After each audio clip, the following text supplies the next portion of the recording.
বলছে ওদের প্রেসিডেন্টকে নাড্ডা বাবু আছেন নাকি, এখন প্রেসিডেন্ট আছে কি আমি জানি না।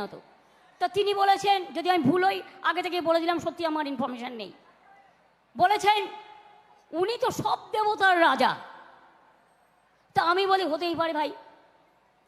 কেউ বলেছে জগন্নাথ দেব ওনার ভক্ত ছিলেন, তাই বললাম খুব ভালো কথা। সবাই দেবদেবতারা যদি ওনার ভক্ত হয়, তাহলে যে দেবতা হয় তার তো রাজনীতি করার স্বভাব হয় না, তার তো অতিহিংসা ছড়ানোর স্বভাব হয় না, দাঙ্গা করার শোভা পায় না।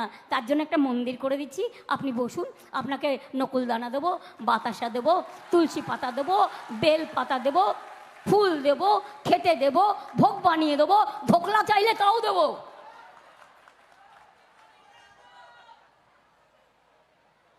মা কালীকে প্রণাম। কবে এবার মা কালীর নাম শুনলো? আজ পর্যন্ত এত কয়েক বছরে ইলেকশন ছাড়া তো আসে না, বিপদে আপদে ছেড়ে দিন। বাংলা বিপদে পড়লে এক পয়সা দেয় না, আমাদের নিজেদের টাকাই আমরা ওদের কাছে পাই দেয় না। বাংলাকে লাঞ্ছনা করা ওনার একটাই কাজ। আর তারপর আগে বলতো কি, মমতা জি তো बंगाल में दुर्गा पूजा नहीं करने देता। কি বলেছে কি বলেনি? কতবার বলেছে? বলেছে কি বলেনি? মমতা জি তো बंगाल में सरस्वती पूजा भी नहीं करने देता।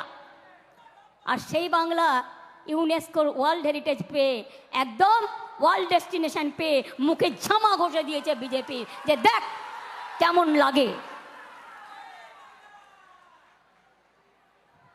বাংলা নাকি কোনো কাজ করেন, উনি সব করেন। আজ পর্যন্ত কি করেছেন? উনি নাকি কালাধন আনবেন। 10 বছর আগেও বলেছিল কালাধন আনবেন, নোটবন্দি করবেন।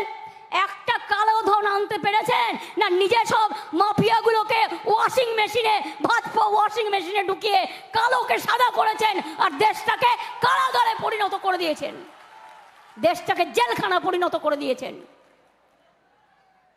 সাধু আপনি। আরে যমরাজেরও একটা ব্যাপার আছে।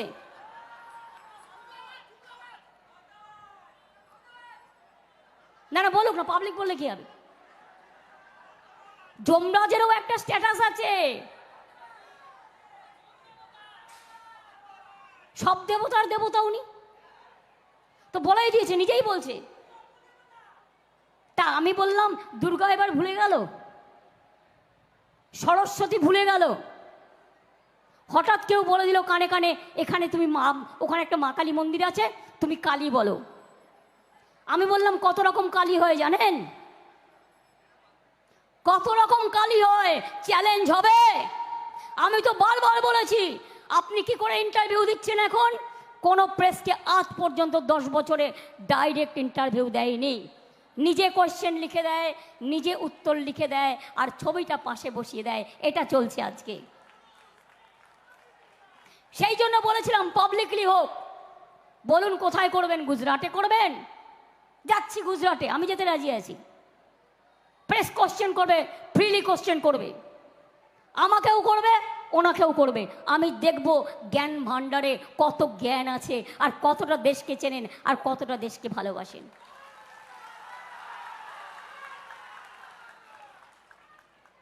বলছে আমি খানে খায়েগা ভি নেই খানে দুঙ্গা নাকি সব আগে বলেছিল।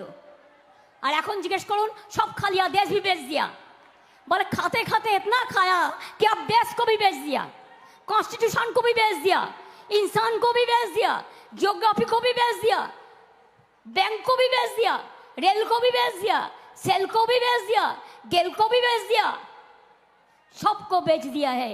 इसी के लिए हम लोग की क्या चाहते हैं? আমরা কি চাই? মোদি যাক, শান্তি থাক, মোদি যাক, দেশ থাক, মোদি যাক, সংবিধান থাক, মোদি যাক, ছাত্র যৌবনে এগিয়ে যাক। আমাকে বলুন তো, বলছে বাংলায় নাকি চাকরি হয়নি।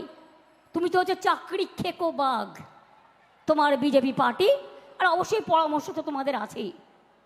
মানুষ খেকো বাঘ শুনেছেন, বোম ফাটাবে, কি হবে বোম? 26,000 টিচারের চাকরি খেয়ে নিল। সেই দিনই আমি বলেছিলাম, আমি তখন বর্ধমানে ক্যাম্পেইন করছিলাম যে আমি কিছুতেই এটা হতে দেবো না।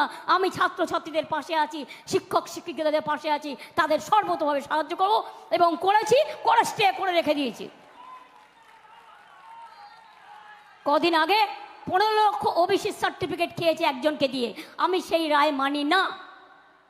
বিচারক বলা যাবে না, বিচারকের রায় বলা যাবে। I am also a lawyer, এটা মাথায় আপনাদের রাখতে হবে। আজ একটা সার্টিফিকেট করতে কত টাইম লাগে? আগে তো প্রত্যেকের দরজায় দরজায় ঘুরতে হতো একটা ক্যারেক্টার সার্টিফিকেটের স্ট্যাম্প মারবার জন্য। এখন তো যে নিজে নিজেই অথরাইজড, আপনাকে সার্টিফাই আপনি নিজেই করতে পারেন। এই সুযোগ সুবিধাও করে দেওয়া হয়েছে। শুনুন, আসলে মোদিবাবুদের কল হচ্ছে খুঁড়োর কল। যখন কিছু করে তার আগে একটা প্ল্যান করে। সন্দেশখালি দেখে সারা পৃথিবী ভাবলো, আর সব টিভিকে বলে দিয়েছে অন্য পার্টির কথা বলবে না, শুধু তুমি সন্দেশখালি তৃণমূলের বিরুদ্ধে বলে যাও। প্রেসে বলে গেছে, যেমন মিষ্টি বাণী তেমনি মিষ্টি পানি। তারপর তো দেখলেন আসল জিনিস বেরিয়ে এলো। মা বোনেদের অসম্মান করে বিজেপি এটাকে ইলেকশন ইস্যু করে সারা পৃথিবীতে বাংলার বদনাম করার চেষ্টা করেছে। আমরা বাংলার মা বোনেদের এ বদনাম মেনে নেব না। আমরা বাংলার মা বোনেদের এ অসম্মান মেনে নেব না। আজ থেকে আবার পাকিস্তান বলতে শুরু করেছে। আমি ভাবলাম ইন্ডিয়া পাকিস্তান কোনো ম্যাচ ট্যাচ হবে হয়তো, নাকি আর একটা পুলওয়ামার গল্প হবে হয়তো। আপনারা আমাকে বলুন তো, 3 মাস লাগে ইলেকশন করতে?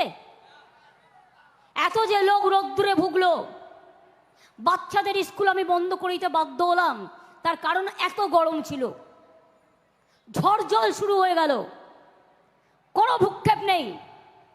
একজন ইলেকশন কমিশনার তো ছেড়ে দিয়ে চলে গেলেন প্রতিবাদে, বাংলার সাথে যা করেছে। আপনারা কি জানেন, উনি যতবার আসেন ততবার একটা করে আইএসের চাকরি খান, মানে আইএসকে সরান। আজকেও সরিয়েছে, ক্ষমতা দেখাচ্ছে।